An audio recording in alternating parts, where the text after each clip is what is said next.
Hello guys, welcome to the channel H2O, the A to Z of chemistry. Today we are going to begin with lecture 4 from the course S block elements, but make sure you watch the previous ones before viewing this one. So we are studying the group 1 elements, which we also call as the alkali metals. Now why do we call group 1 elements as the alkali metals? I hope you've watched the previous ones and you know that group 1 elements, they react with water to produce the corresponding hydroxides, and that is why we call them as alkali metals, because these hydroxides, they are alkaline in nature. So what are we talking about here? Well, we are talking about one of the chemical reactions of the group 1 elements. So today we are going to discuss in detail about this reaction, and along with that some more reactions of the group 1 elements in the chemical properties of the alkali metals, right? So today is going to be part 1 of the lecture where we will be seeing a few of the chemical reactions, and the remaining discussion I will be carrying out in the next lecture, because this is going to be a very important discussion. Many questions of the examinations like JEE and NEET, they are coming from this. So this is an important discussion and this needs some time to be discussed really very well. So I will be breaking this lecture into two parts. We will be discussing a few reactions now and few in the next one.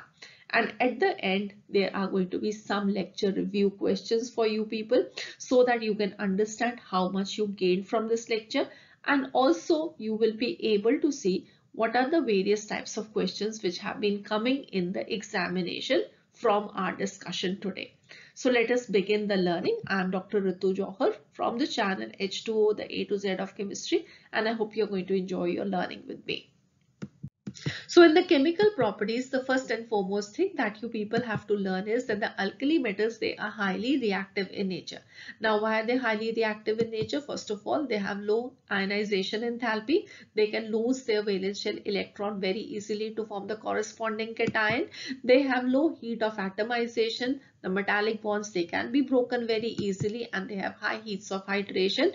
During the hydration process, lot of energy is going to be released. Right, so all of these combined, they make them very reactive, and that is why we do not find them in nature in the elemental form. We always find them in the combined state with other elements. Right, now this reactivity is going to increase down the group, and the whole discussion we have already done in the previous two lectures, so I will not be going into the details of this now.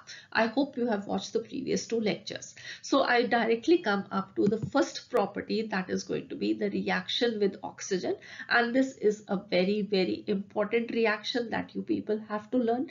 Many questions being framed from here in the various examinations like JEE and NEET, so please be very attentive. Alright, I'll just first of all give you a few important points which are going to be seen in these reactions, and then one by one all of these I will be discussing in detail.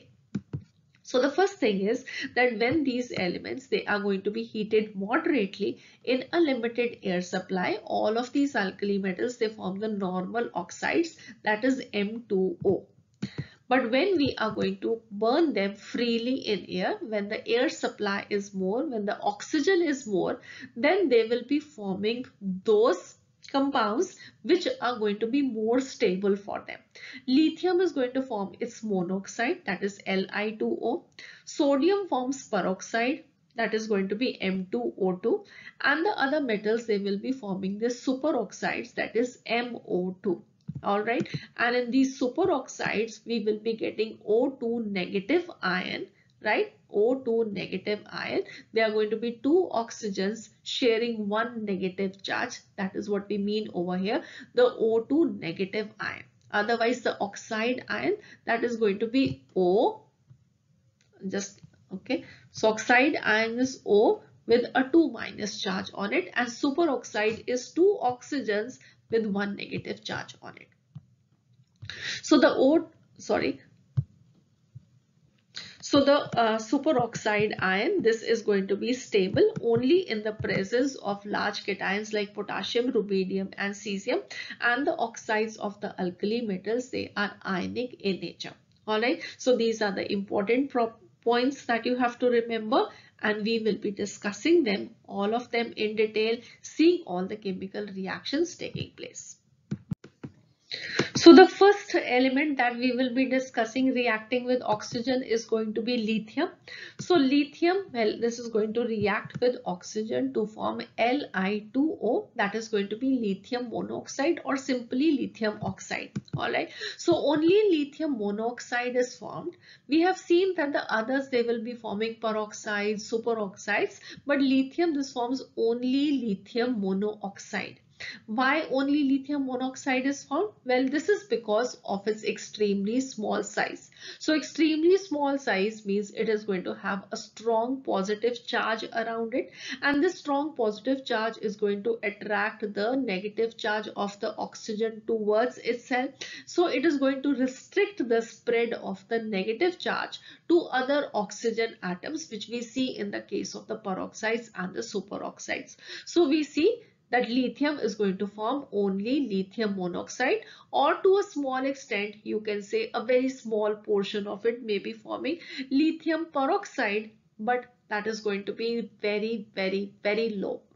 So generally what we are going to say is that lithium is going to be forming in a air supply which is rich in oxygen also only lithium monoxide. Okay, and now this lithium monoxide, this is ionic in form, so it is can be broken down into ions, that is Li plus and O2 negative. So this is the oxide ion, and what you have to remember more over here is Li2O. This is going to be diamagnetic, so there are going to be no free electrons, and hence this is going to be diamagnetic. So the next we have is sodium. So sodium, when this is going to react with the limited air supply and when it is going to be heated moderately, just like lithium we did, it is also going to form the monoxide. So Na plus O2 will be forming Na2O. But when we are going to burn it in oxygen, which means we are going to supply excess of oxygen to it to react with, well, it will be forming sodium peroxide. And please do remember, it will be forming sodium peroxide. It will not be forming superoxide, which we will be seeing in the case of potassium, cesium, rubidium. Okay. So sodium is going to form only sodium peroxide. Now, why is it that when we are heating it in excess of oxygen, lithium formed only monoxide, sodium forms peroxide, and the above ones, they are going to form superoxides also? Let me explain you that also. So first of all, sodium is going to react with oxygen in excess of oxygen to form sodium peroxide. Okay, so why is it happening? So is because lithium, this was a small charge, small size, so it had a strong positive field, as I told you. So it had a capability to attract the two negative charge on the oxygen atom. But when we moved on to sodium, the size became larger, right? So this size is larger, so the positive field is not that very strong. So what happens is that this oxygen atom, this gets a chance to combine with another oxygen atom. So what we see is that this sodium is combining with an oxygen. It had a 2 negative charge, but it combined with another oxygen atom and gave it 1 negative charge. Okay. So this is what happened, and now this oxygen also, this combines with another oxygen, and this is what we will be forming. So this is going to be just a similar structure that you have seen for hydrogen peroxide also. So here what are you seeing is that there is a oxygen-oxygen single bond. In general, we see that the two oxygen atoms, they always form a double bond. But now what are we seeing? That here is presence of an oxygen-oxygen single bond, and this is what we call as the peroxy linkage. Right? So now on the two oxygen atoms, there is going to be -1 charge. The sodium ion, now this has a strong electric positive field that it can attract this -1 charge. And this is attractive enough that this does not allow this -1 to spread further to another oxygen atom. Okay, so this will be preventing the conversion of the peroxide to the superoxide. Therefore, sodium in a excess of oxygen will be forming what? It will be forming sodium peroxide. It will not be forming superoxide. and it is also not going to be forming oxide. Oxide it will be forming only when it is going to be a limited air supply. Okay, so I hope this is clear. All right, so now let us move on to the next elements. Yes, one thing more that you have to remember, that these peroxides, they are also going to be diamagnetic because of the absence of unpaired electron. The simple oxides or the monoxides, they are also diamagnetic, and the peroxides, they are also diamagnetic because of the presence of unpaired electrons, whereas the superoxides, they will be paramagnetic. And this is very frequently asked in the examination. That is why these specific things, they are coming up along with the reactions, the points which are going to be asked in the examination. So the next we have is potassium, rubidium and cesium. So all of them we will be discussing together because they will be giving all of them the same reactions. So the first is going to be, again, when they will be heated moderately in a limited air supply, they will be forming the normal oxide. That is, potassium will also react with oxygen to form K2O. Rubidium will be forming rubidium monoxide and cesium will be forming cesium monoxide. But when you are going to give them excess supply of oxygen, when you will be burning them with oxygen, well, they will be forming their superoxide.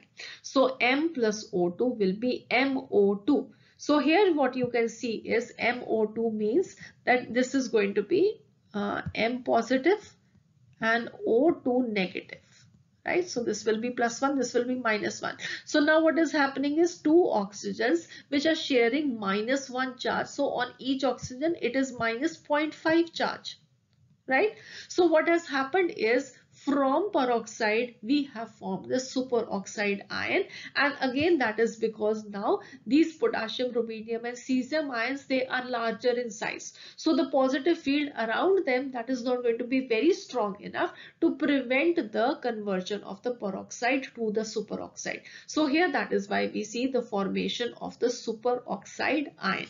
Now this superoxide ion, this is going to be colored and paramagnetic because of the presence of 3 electron bond, or you can say because of the presence of the unpaired electron. So it is going to be paramagnetic also, and the compounds, they are going to be colored also. All right, so one more thing that we see, that sodium peroxide, this has a yellow color. So now this yellow color, this may be probably because of the presence of a small amount of superoxide of sodium also being formed along with it. So maybe that is the reason that sodium peroxide, this is yellow in color. Why is it yellow in color? Because of a small amount of superoxide being present along with. Okay. So now I have an edge section for you. So just like the previous two lectures, I told you that please maintain a separate notebook where you can write all the important things that you have to see before you go for your final exam. So this is what you have to write over there. So when you are going to have excess of oxygen and the alkali metal burning in that, and you find that the compound that is formed is M2O. So that is going to be lithium monoxide. But when it is going to be M2O2, it will be sodium peroxide. And when it will be MO2, it is going to be potassium, rubidium or cesium superoxide. Okay, so this is what you have to remember. And in all of these oxides, peroxides, superoxides, the oxidation state of the alkali metal is always going to be +1. And for oxygen, it is going to be in M2O, it will be 2 negative. So that will be the oxide ion. In M2O2, it will be O2 2 negative. So this is going to be -1 oxidation state for one oxygen. So this will be the peroxide ion. And in MO2, we are having O2 negative. So it will be -0.5 oxidation state. And this will be the superoxide ion. Okay, so this is what you have to remember. And another important thing which I told you was for the magnetic character. So how do we find out the magnetic character? There is a quick trick. Otherwise you have to write down according to the MOT, find out the number of unpaired electrons. So the trick is going to be the number of electrons. If it is going to be even, it is going to be diamagnetic. If it is going to be odd, it is going to be paramagnetic. But what you have to remember is the exceptions 10 electrons and 16 electrons, they are going to be paramagnetic. Okay, so for example, if you have to find out the peroxide ion O2 2 negative, it will be having 18 electrons, so it is going to be diamagnetic, whereas O2 minus is going to be superoxide ion, that is having 17 electrons, so it is going to be paramagnetic. All right, so these are important things that you have to remember. So the next we have is the reaction with air. So in the reaction with air, you have to remember that there can be a possibility of reaction with nitrogen along with a reaction with oxygen. Okay, so as far as the reaction with oxygen of the air is going to be concerned, well, I do not have to teach you anything because we have already done what is going to happen when the alkali metals, they will be burning in oxygen. Okay, so whenever there is going to be a combustion of the alkali metals in excess of air, lithium is going to mainly form its oxide, that is going to be Li2O. Some amount of peroxide may be formed. Okay, some amount of peroxide may be formed. So it is going to be essentially Li plus O2 forming Li2O.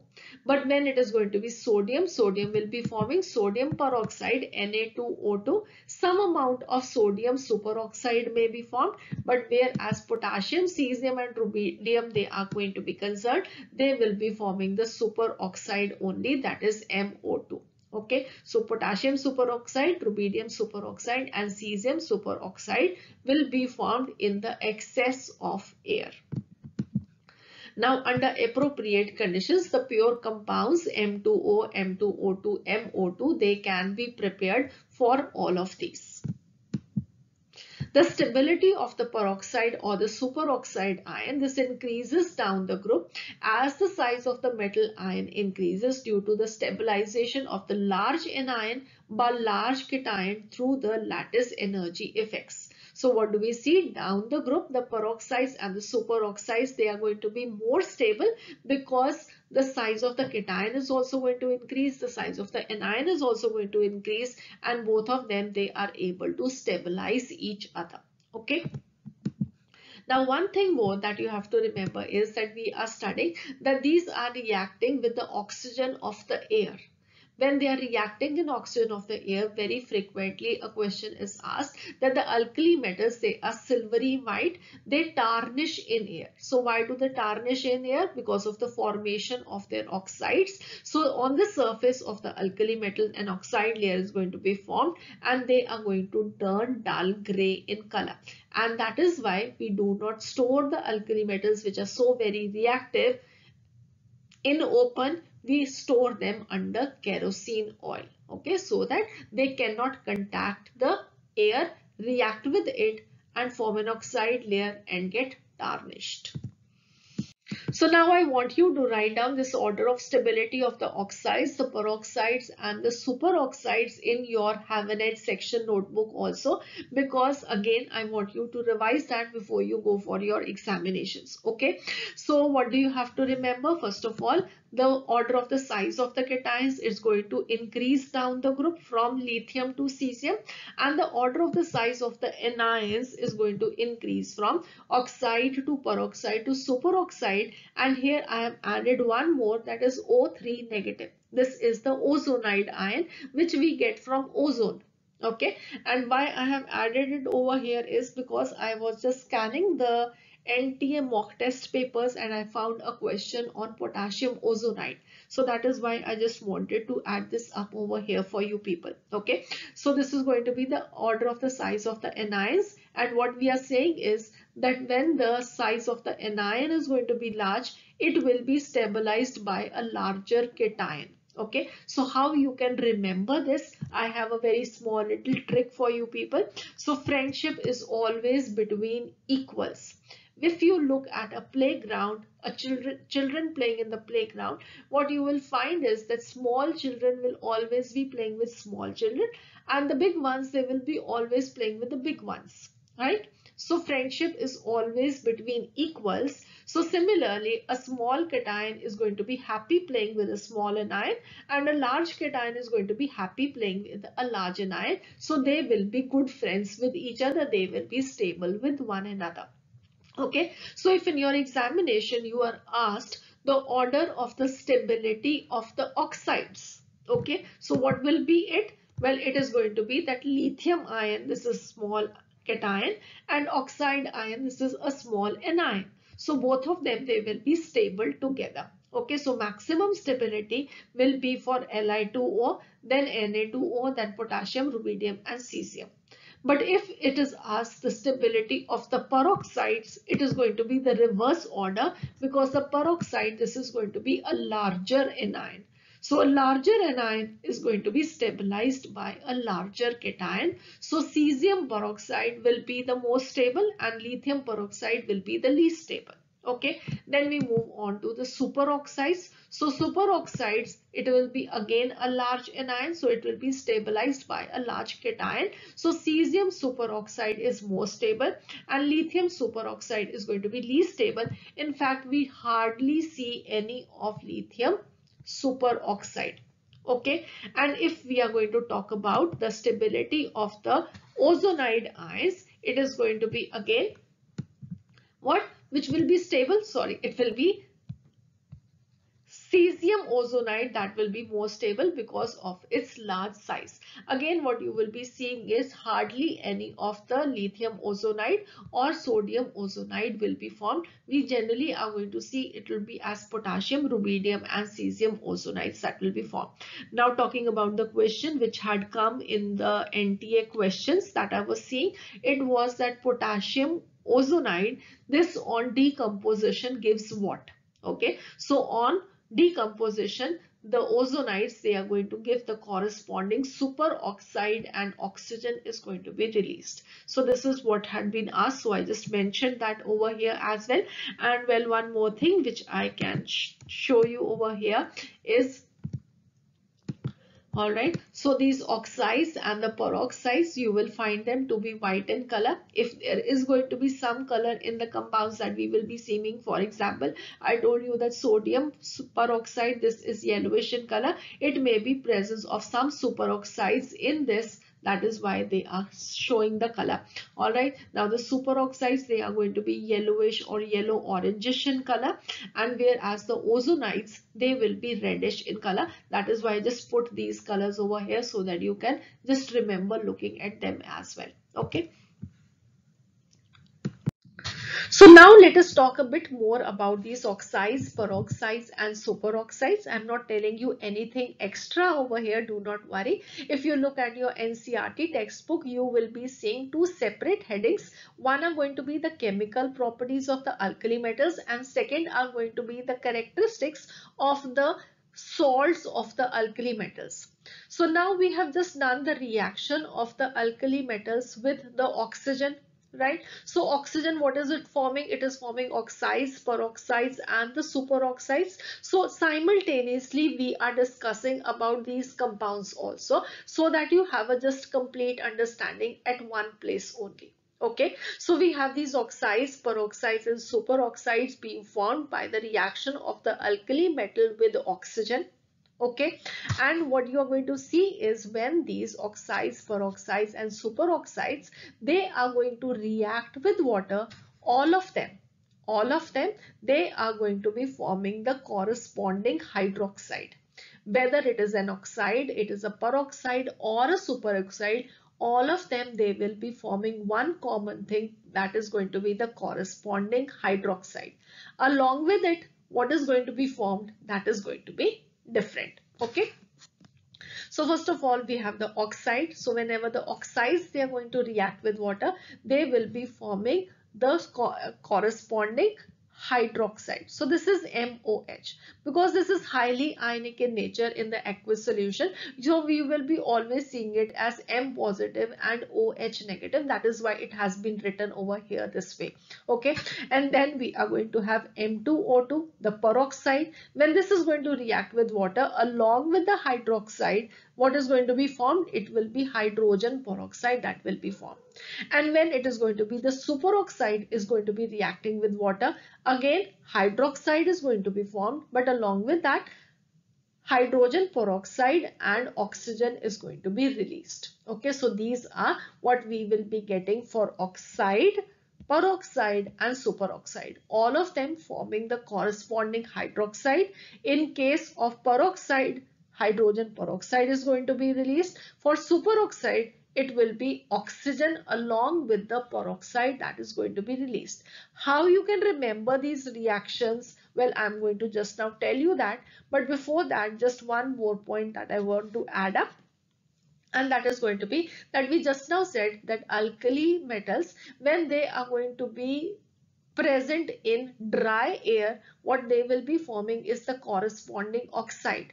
But when they are going to be present in moist air, now these oxides, they can further form the hydroxides, right? And also the presence of carbon dioxide is also there in the air. So these alkali metals, they can form the corresponding carbonates also. So the formation of these oxides, hydroxides and carbonates, well, this is going to cause the complete tarnished alkali metal in presence of moist air. So that is why we keep them immersed under kerosene oil. Okay, so now how are you going to remember these reactions that we've just now discussed? I'm going to tell you that. So I'm going to give you a trick to remember all these reactions.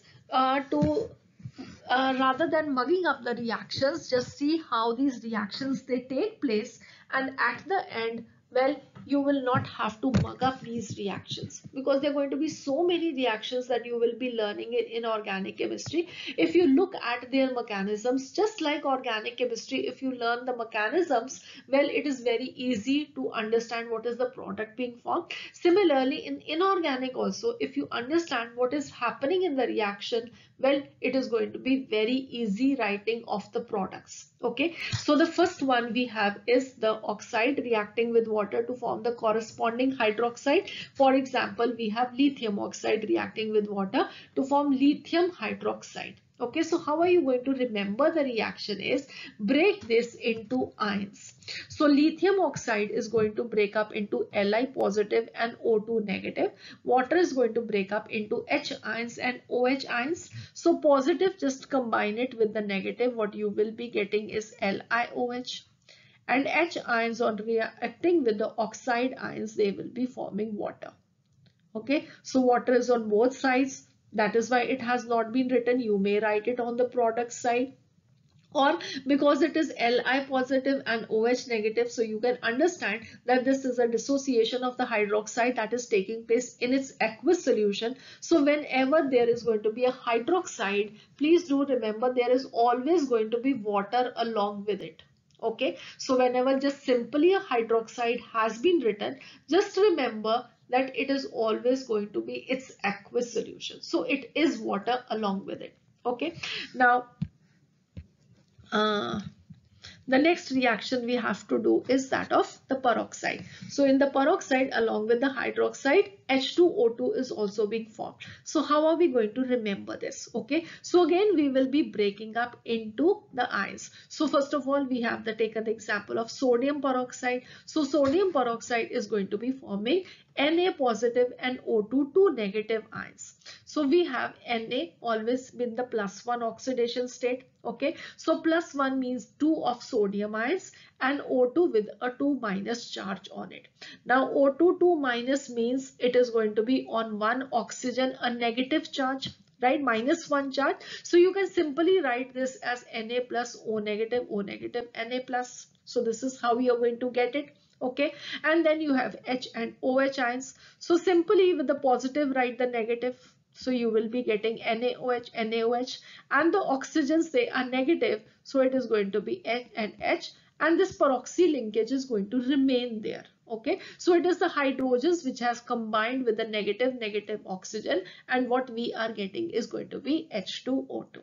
Now, isn't it very simple to remember the product, because you have not mugged up the reaction, you have seen how the reaction is taking place. Okay, now the next we have is the superoxide.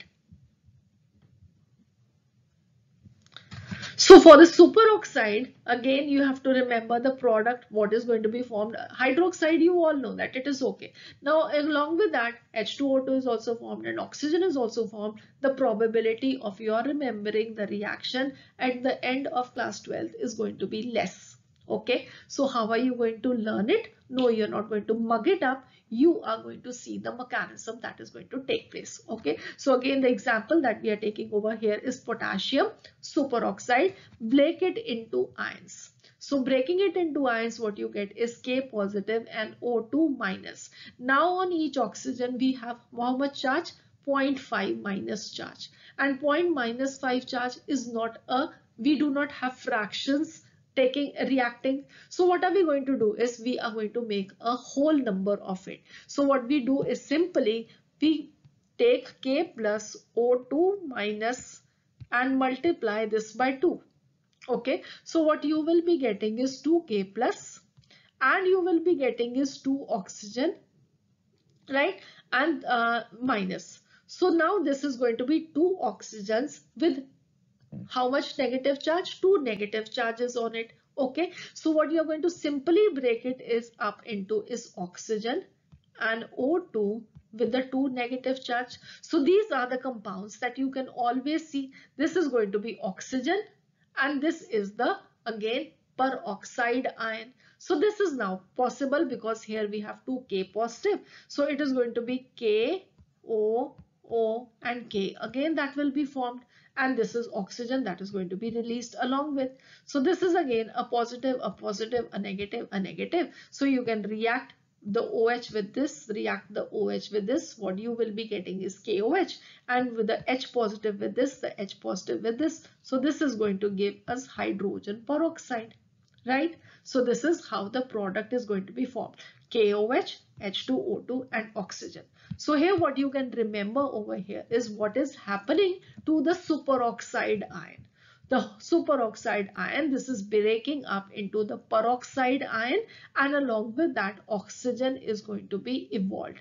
And this is a disproportionation reaction of the superoxide ion because what you will be seeing is that here on 2 oxygens there is -1 charge. Here on this oxygen there is 0 charge. In the elemental state there is no charge on it and this is -2.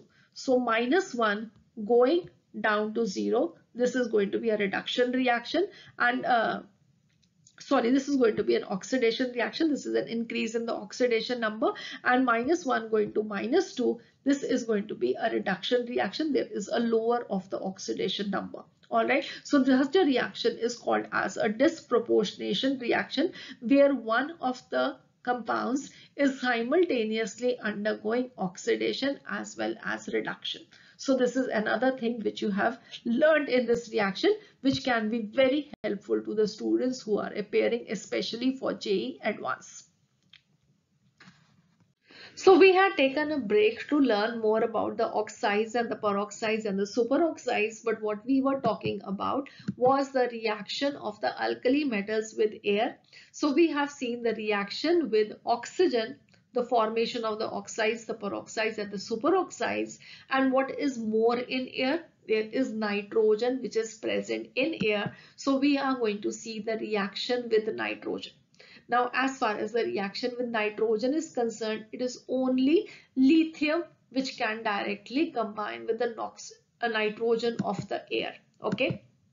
So what you have to remember is that it is only lithium which is going to show the exceptional behavior in reacting directly with the nitrogen of the air to form the corresponding nitride, that is Li3N. So this is lithium nitride. Whenever we are going to have a binary compound, always what we see is at the end of the negative ion there is a "ide." Okay, because this is a nitrogen, so this is a nitride. So this is lithium nitride. So Li plus N2 of the air, direct reaction, it is Li3N. This is called as lithium nitride. Again, I'm speaking, this is an unstable compound, and on reacting with water, it can further form lithium hydroxide and ammonia gas. This is going to be released. This is a very, very important reaction. Lithium nitride, this is ruby red in color. This is an ionic compound. This is what you can remember. Okay, so first of all, on reaction with air, lithium is going to form lithium monoxide, and also this is going to be forming lithium nitride. No other of the alkali metals, they are going to react with the nitrogen of the air directly. This is please very importantly for you people to remember. Okay, sodium can also combine with nitrogen, but that would be under the presence of copper oxide and at a very high pressure that this reaction takes place. And what is formed is not a nitride, what is formed is sodium azide. Okay, so what is the difference between the two over here is that here we have N3 negative, and here in the nitride ion this is N3 negative this way. Okay, so 3 nitrogens having 1 negative charge, and on 1 nitrogen a 3 negative charge. So this is a nitride ion, this is a azide ion.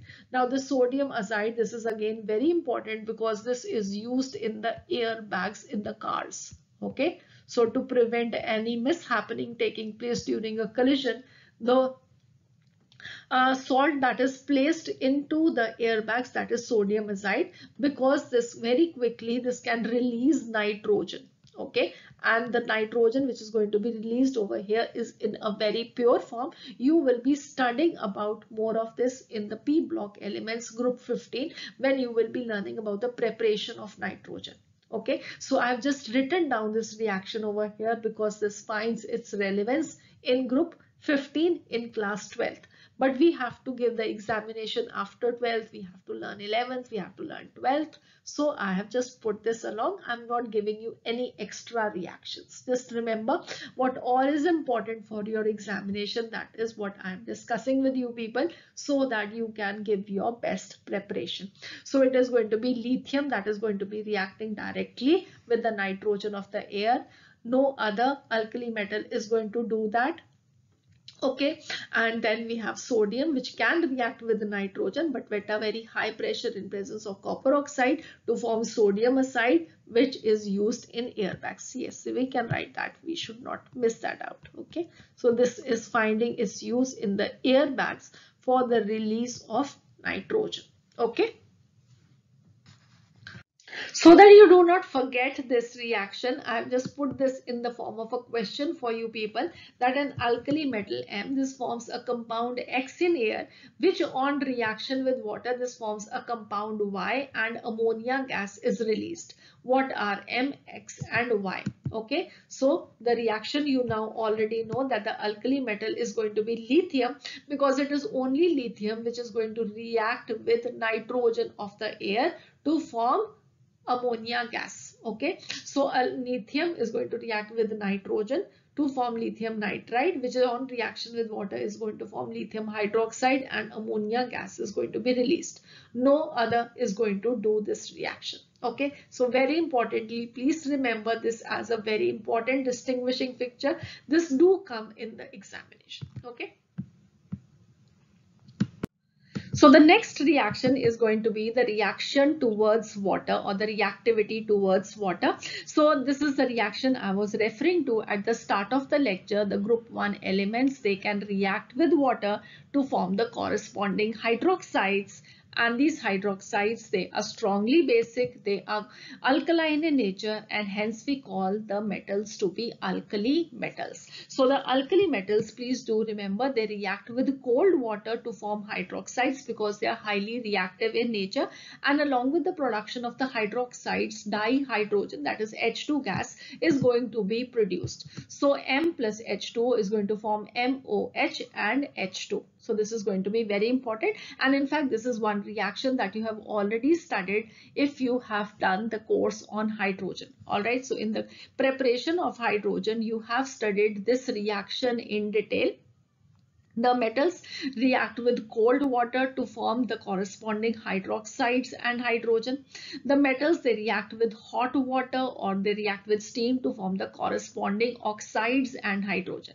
So the trick always is going to be, just remember that whenever there is a metal which is reacting with cold water, the corresponding hydroxide will be formed. But when it is going to be hot water or steam, or it is going to be steam, well, what is going to be formed is the corresponding oxide, and along with that hydrogen is going to be produced, and this is one of the important preparatory reactions for H2. Okay, so the alkali metals, all of them being very reactive, they react with cold water, then reaction with hot water is going to be there. For example, magnesium will react with hot water. Okay, and then we have steam, iron reacting with steam to form the corresponding oxide and hydrogen being released. So all the elements which are above hydrogen in the reactivity series, they can react with water, cold, hot, or with steam to liberate hydrogen gas. Okay, so this is one reaction which I have revised from the topic of hydrogen as well with you now. Fine. All right. Now the reaction, this becomes increasingly violent as we are going to descend down the group, because the reactivity of the alkali metals, this is going to increase down the group. So what we will be seeing is, when lithium will be reacting with water, it is going to be less reactive. Alright, sodium, when it is going to react with water, it reacts very vigorously, and this is going to be a fast reaction. And that is why, because it reacts very vigorously with water, it is not stored under water, we store it under kerosene. So this is another reason why we do not store under water also. One thing, we are not storing it over open, we are not storing it underwater, we always store it under kerosene. Similar is going to be for the rest of the alkali metals as well. So potassium, on reaction with water, this reacts producing a flame. This is a very fast reaction. And if we go on to rubidium and cesium reacting with water, all of them, they are going to react explosive. This is going to be an explosive reaction. In all the cases, what is going to be formed?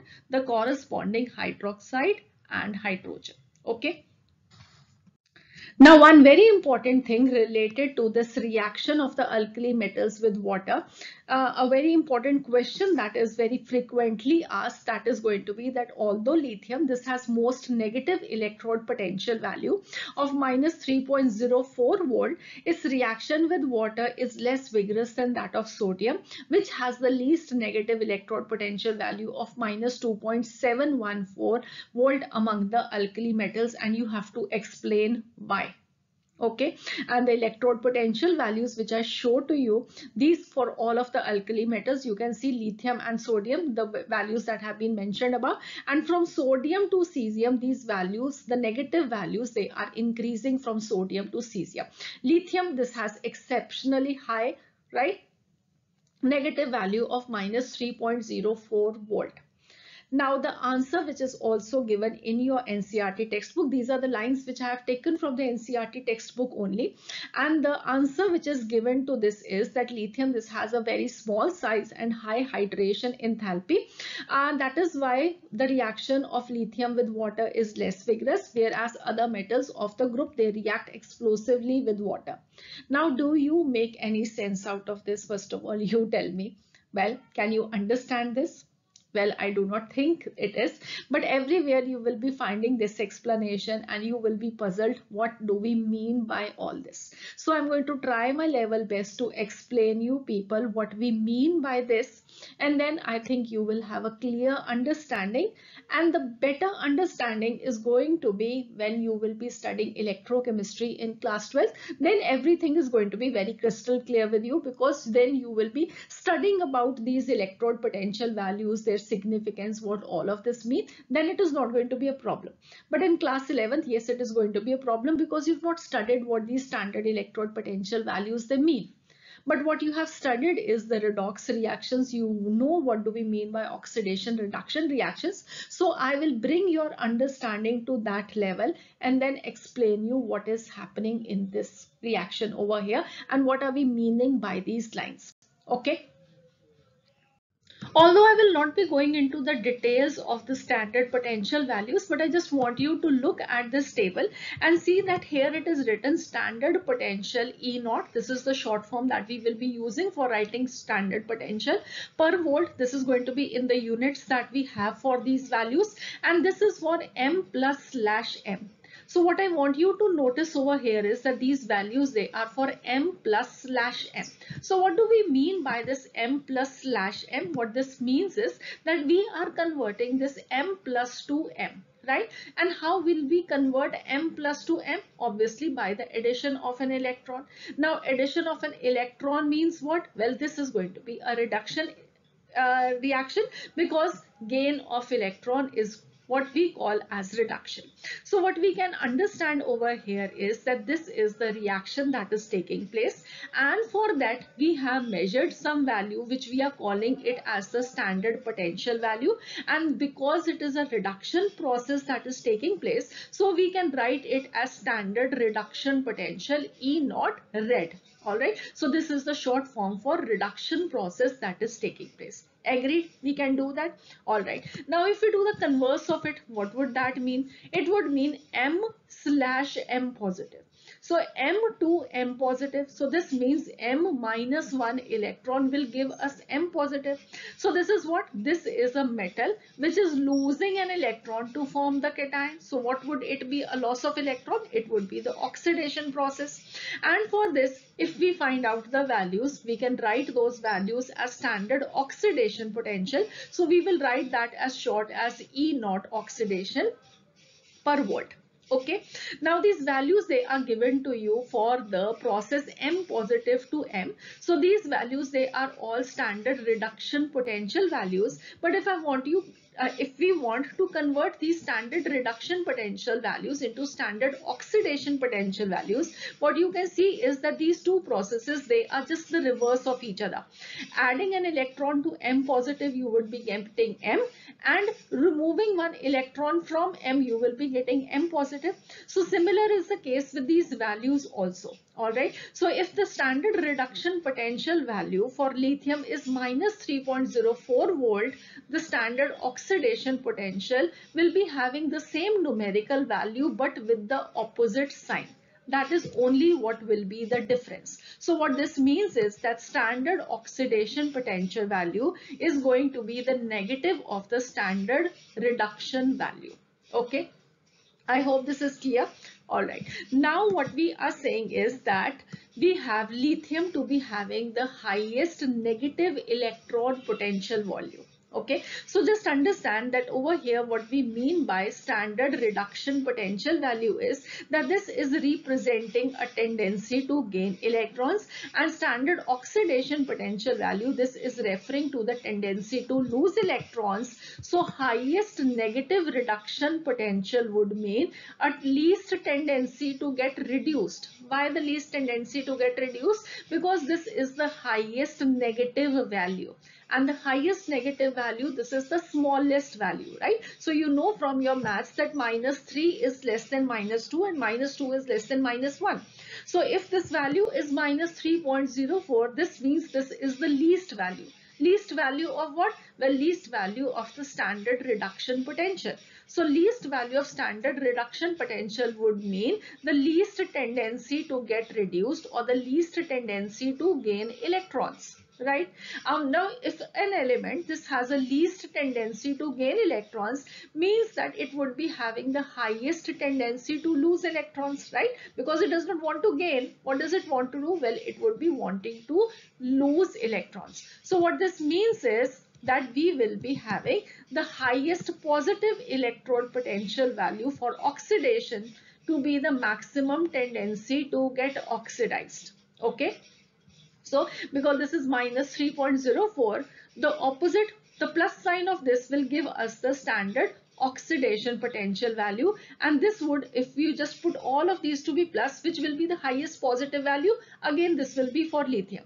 So the highest negative potential is also for lithium, and the highest potential value is also for lithium. The negative is representing the reduction potential values, and the positive will be representing the highest oxidation potential value. Okay, so lithium, this has the least tendency to gain an electron, and it has the highest tendency to lose an electron as far as we look at these values. Okay, I hope this is clear. So what this means is lithium, this has the most negative electrode potential value, so it has the maximum tendency to get oxidized. So what we can write this as, lithium, this out of all these alkali metals, it is going to have the maximum tendency to form Li positive and an electron. Okay, and if I look at this reaction, I know you are thinking about ionization potential value. I'm just coming to that also. Just wait. All right. So we have lithium having the maximum tendency according to these values to be having the maximum tendency to lose an electron and form Li positive. And if we look at this reaction as the reaction which we are wanting for water, because what we are doing this discussion all about is that lithium, how it is going to behave in its reaction with water. All right, so lithium, when it is going to react with water, it is going to form LiOH and hydrogen. So here also lithium is getting oxidized to Li positive. So this is essentially the same thing. All right, so what this means is for this reaction, lithium must be having the maximum tendency according to these values that we are having, right? But what we know from the experimental evidence is that lithium, this reacts very slowly with water, right? It is the slowest of all to react with water, and down the group, the reactivity with water, that is increasing. So this is what our question is. Right? So now I hope you understand the question, that lithium must be the most reactive to react with water, but experimentally we find it is the lowest in its reaction with water. Why? All right. And why were we thinking that it should be the most reactive with water? Because its standard electrode potential value, the negative, is the highest negative value. Okay, so I hope now the question, first of all, this is clear to you. All this understanding was just to explain you what we meant by the relevance between the standard negative electrode potential value and its relation to lithium being most reactive with water. Why is it not so? Now this is the question. Now let me explain you what is going to be the answer for this. So we have in general metal, that is an alkali metal, which is reacting with water to form the corresponding hydroxide, and along with that hydrogen is going to be released in the process, right? So this is in general the reaction. Now we can see this reaction as that we have put a solid into the water and it is getting converted into M positive ions, and this M positive ions, they are present in an aqueous solution. So this is M positive aqueous. So I can rewrite this reaction as M solid getting converted into M positive aqueous with a loss of an electron. So this is how this metal solid is getting converted over here. All right, so now converting this metal in the solid state into M positive aqueous ions, we can break this equation into many steps according to the Hess law. Okay, so what is going to be the breakup over here is, first of all, we have to convert this alkali metal solid into the alkali metal atoms in the gaseous phase. And for that, converting a solid into the gaseous phase, either you can call it as the sublimation enthalpy or you can call it as the heat of atomization, where you are going to break all the bonds between the metal atoms and convert them into individual metal atoms. So either you call it as the heat of atomization, which we've already discussed in the previous two lectures, and we also call this as the sublimation enthalpy. Now once we have the atoms in the metal state, we can make them lose an electron to form the M positive ion in the gaseous phase, and this is what we will be referring to as the ionization enthalpy, right? When 1 mole of atoms in the gaseous phase, isolated gaseous atom, I hope you all remember, so that is the definition, that we have an isolated gaseous atom, then we are going to make it lose an electron to form the corresponding cation. So this is ionization enthalpy. So this is now the process, and now we have to convert this M positive gaseous phase into the aqueous ion. So that is going to be adding up of water to it, and this will give us M positive aqueous. And here the energy that is going to be released is going to be the hydration enthalpy, because these gaseous ions now they are going to be surrounded with water, and this is what we call as the hydration of the ion. Okay, so now over here what this means is that this is going to be a sum total of all these enthalpies, which will give us the net total change of enthalpy, right? So heat of atomization plus heat of ionization, this is going to be heat which we are going to supply for this reaction to take place. Right. So in this total reaction, when we are converting the metal solid into M aqueous ions, first of all, we are supplying some energy in the form of heat of atomization in the breaking of the bonds, and then removal of the electron from the neutral atom. So that would be a sum total of heat of atomization and ionization enthalpy that is being supplied. And then after that, once the gaseous ions they have been formed, when we are putting this into water, all right, so this is everything happening simultaneously. We are just breaking it up to understand what is happening actually, right? And when these gaseous ions they are reacting with water, then it is the hydrated ion that is being formed, and in this process energy is being released, and a sum total of these energies is going to give us the total enthalpy change for the process.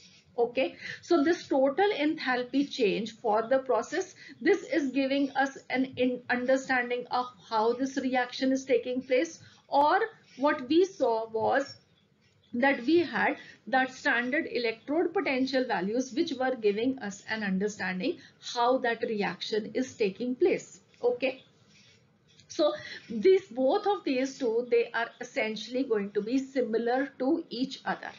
Now once we have said that it is the highest negative electrode potential value, okay, so we have the highest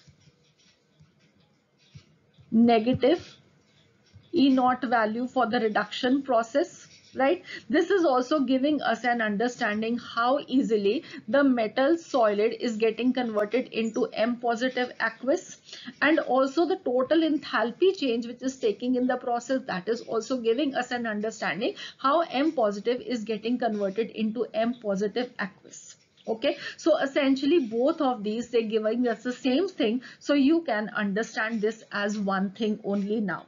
Okay, now when the size of the lithium ion, this is very small, you know that the lithium will have the highest heat of atomization, right? Because it is going to be having very strong bonds, because of its small size, the attractive forces, they are going to be very high. So heat of atomization for lithium out of all the alkali metals is going to be the highest.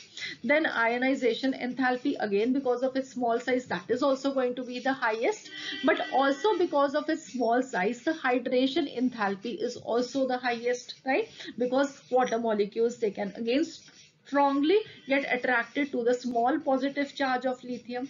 So heat that has to be supplied is also highest for lithium, and heat that is being released is also highest for lithium. And if you compare the sum total of all these three energies, what we find is that for all the alkali metals, heat has to be supplied to remove the electron from metal solid to form M positive. So you have to remove the electron, so some energy has to be supplied, and the sum total of all these energies therefore is going to be a positive delta H value. Okay, so the delta H value which you are going to get from adding up these three is going to be a positive value, which means that heat has to be supplied. Okay, right? Now down the group, these two values, they are going to decrease, but down the group this value is also decreasing. So what we find is that the sum total of all these three energies, that is delta H value, the lowest amount of heat that has to be supplied is for lithium. Okay, the lowest value that we have to supply energy, this is the least for lithium, and that is why it has the highest negative reduction potential value. Okay, because this is an index, this less of the total enthalpy change, well, that is showing that this has the highest value for that electron to be lost. Okay, this is what explains that why it has the highest negative electrode potential value, because this hydration energy value, the energy released was so much that even if this energy that was supplied had decreased down the group, but even then the hydration enthalpy for lithium is so high that what we find is that the total energy which has to be supplied is the least for lithium, and in accordance with that what we find is that lithium, this has the highest negative reduction potential value. But now again the question that still stands, why is lithium less vigorous in its reaction with water? Okay, so if it can lose this electron more easily, why we have to supply less energy to make this reaction happen, then why is it less vigorous in its reaction? So for that what you have to understand is that it is because of the high activation energy that lithium, this is very slow to react with water. Now this, what is this high activation energy? Well, high activation energy is this energy. When you are putting the metal solid into water, the first step that is taking place is the breaking of the bonds, right? The breaking of the bonds. The second step is that it is losing some electrons from the gaseous atom, and these two, the sum total of these two, this is the highest for lithium. So lithium needs a lot of energy, first of all, to break its bonds. Then it needs a lot of energy to remove its electron. All right. And then once that gaseous ion has been formed, well, it is very quick to react with water to form the hydrated ion. But first of all, you have to supply this much energy equal to the heat of atomization and ionization enthalpy for all of these. Okay, and when we look at these two only, what we find is that cesium will be having the lowest value, so it is going to be very explosive in its reaction with water. And then we are going to look at lithium. Well, it has such an enormous value that it is going to be very slow to react with water. Okay, and once that reaction has started, it has attained its activation energy, then it will obviously form its hydrated ion. So I hope you now understand that lithium has a small size. So all the three values, they are high for lithium. The electrode potential value is negative because of its high hydration energy, but it is very slow to react with water because of the high activation energy, because of the high heat of atomization and high ionization enthalpy, which are because of its small size. Okay, so I hope now these lines will now be very clear to you that lithium, this has the most negative electrode potential value, but still in its reaction with water, it is going to be less vigorous, even less vigorous than sodium, which has the least electrode negative value. Okay. So the reason which was lithium, this had small size and it has high hydration energy. So high hydration energy is responsible for the most negative electrode potential value, and the small size is responsible for all the three: the heat of atomization, the ionization enthalpy, and the high hydration enthalpy. So because of its small size, because of the high values of heat of atomization and ionization enthalpy, what we find is lithium, this is slow to react with water, whereas other metals of the group, they are going to react explosively with water. One more thing, please do remember, when we are talking about its reaction with the other proton donors, what you will be finding is that this is also going to react with alcohol, gaseous ammonia, and alkynes also. So in the big discussion that we have done, it was the reaction of the alkali metals with the water. All right. And what was the product that was being formed? Well, the corresponding alkali metal hydroxide that was formed, along with that hydrogen was getting evolved. So let us talk now more about these alkali metal hydroxides as one of the salts of the alkali metals. Okay, so this is again a part of the discussion. I just want to complete it over here along with the reaction of metal with water. So alkali metal hydroxides, it is going to be denoted by MOH, and MOH means that there is going to be one bond between the metal and oxygen, and one bond between oxygen and hydrogen. And what we find is that the MO bond in MOH, this is weak, and this cleaves to give us M positive and OH negative ions in the solution. So M plus water, it is forming M positive, OH negative, and H positive. Two H positive, they are going to combine to give us hydrogen gas that will be evolved. Fine. So what this means? Well, in solution, we are getting M positive, OH negative. OH negative, you all know, they impart basic character to the solution. So this is going to be OH negative in water, giving us the basic character to the alkali metal hydroxide solution. Okay, now what we understand, this basic character is because of the low ionization enthalpies of the alkali metal. Why? Because what is getting formed? M2M positive, right? M2M positive, it is formed very easily in case of the alkali metals because they have low ionization enthalpy. Therefore, if somebody asks you why is the basic character of MOH so strong, that is because of the low ionization enthalpies of the alkali metal. And because the alkali metals down the group, the ionization enthalpies, they are going to decrease. Therefore, the basic character is going to increase down the group. So what is going to be the basic character? Well, we will be seeing that LiOH is a weak base, and going down the group, the basic character is going to increase. Okay, I hope this is clear. One more important thing that we have to talk about is the thermal stability of the hydroxides. Thermal stability means that when you're going to heat, how easily it can dissociate and break down.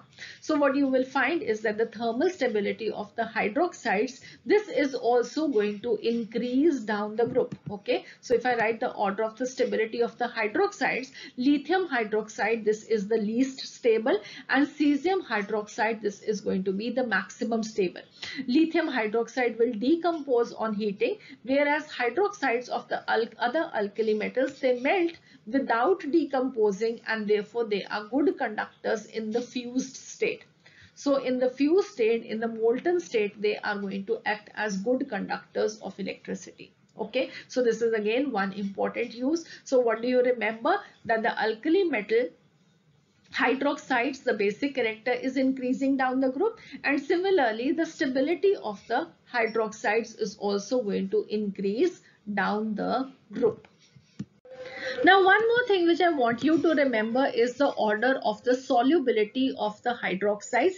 Again, this is going to increase down the group. Okay, now how do we remember the solubility of the hydroxides? Well, I hope you have studied all your lectures on chemical bonding, where you must have studied how an ionic solid, this is going to be soluble in water. I'm just going to quickly revise that with you. In case you want to have a detailed understanding, you can watch my lectures of chemical bonding. Over there in my lecture on hydration energy, also I have talked about the solubility of the ionic compounds. Okay, now the solubility of the ionic compound, this is going to take place in two steps. Number one, it is going to be breaking of the ionic solid into ions, which means that we have a AB solid, that is an ionic compound. We are breaking that into A positive gaseous atoms and B negative gaseous atoms, and this is going to be an enthalpy change where you have to supply energy, and therefore this is going to be delta H lattice, because you're breaking down the lattice and energy is being supplied. So this is going to be delta H lattice, that will be positive.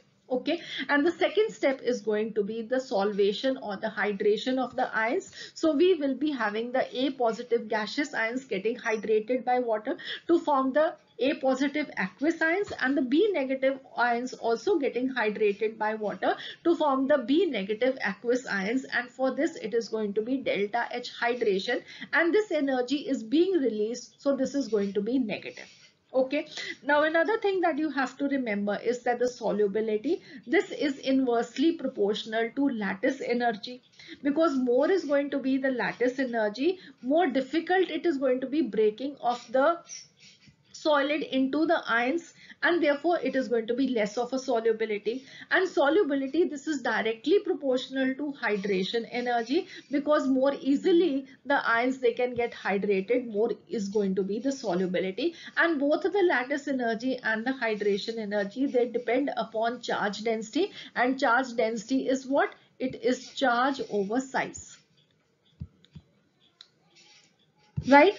So what is going to be important in the solubility is which of the two factors is more dominant, whether it is lattice energy which is more dominant or hydration energy which is more dominant.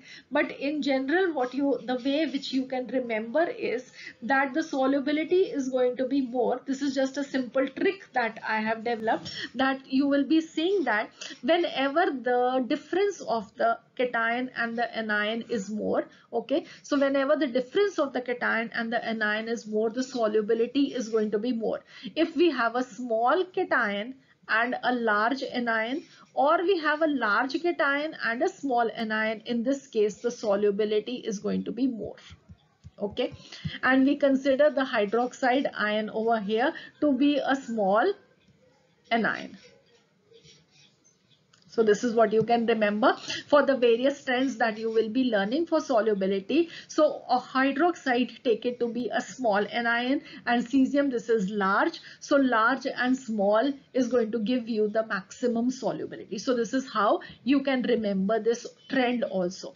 And as far as the alkali metals they are concerned, well, so what this means is that from lithium hydroxide to cesium hydroxide, the solubility of the hydroxides in water, that is going to increase. So to sum up quickly, the order of the basic strength is increasing down the group. The stability of the hydroxide, this is increasing down the group, and the solubility of the hydroxides also, this is increasing down the group.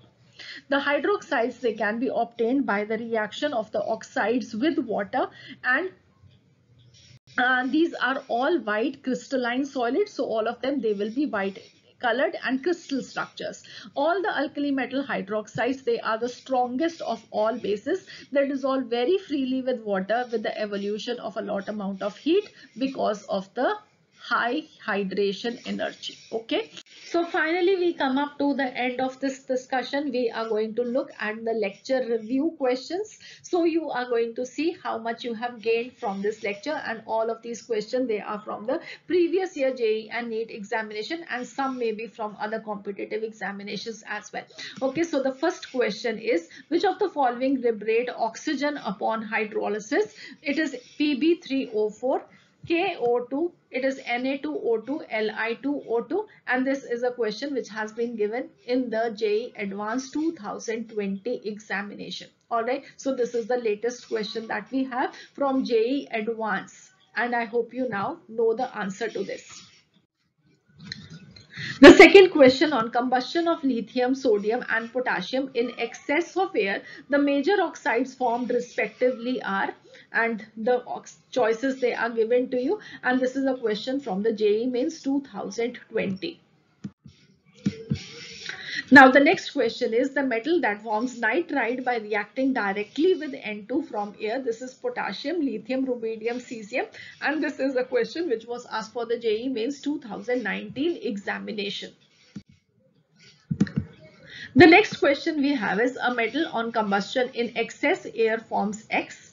X upon hydrolysis with water yields H2O2 and O2 along with another product, and the metal is sodium, rubidium, magnesium, lithium, and this is also a JEE Mains 2019 question.